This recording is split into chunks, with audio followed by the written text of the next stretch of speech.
The rest of the story. Maggie Rudkin was a failure. At least she felt like a failure.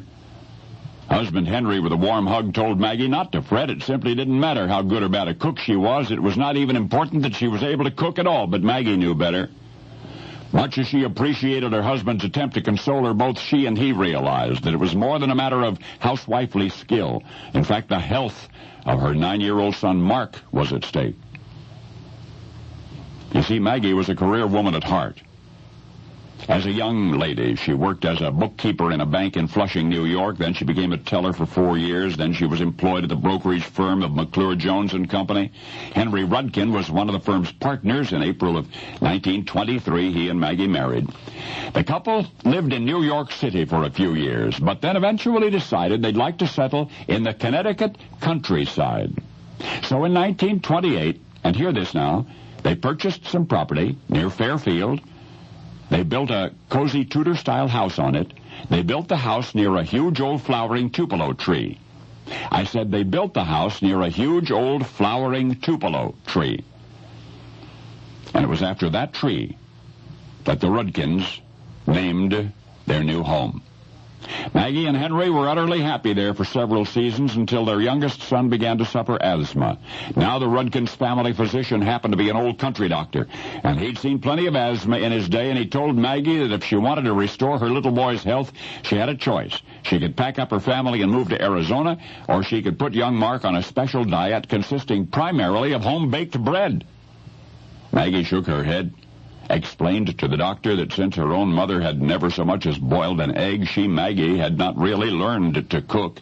Certainly she had never dreamed of baking bread. Wasn't there some kind of store-bought bread that would be equally effective in controlling her son's condition?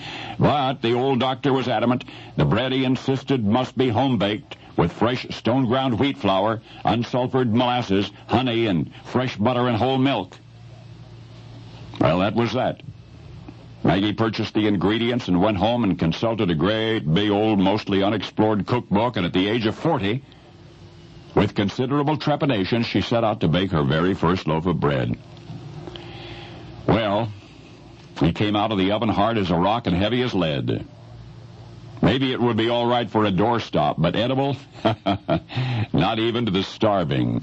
A hyena could not have digested that petrified monolith, and Maggie was all tears, confessing to husband Henry that she had tried her best at bread making, but the result was more stone than stone ground.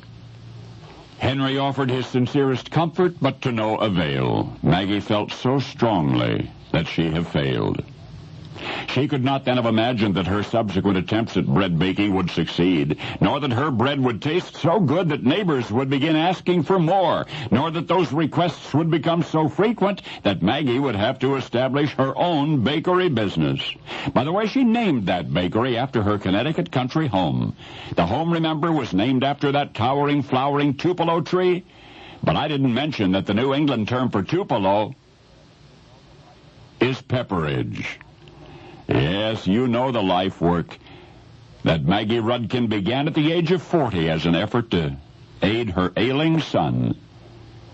You know it as Pepperidge Farm, only now you know the rest of the story.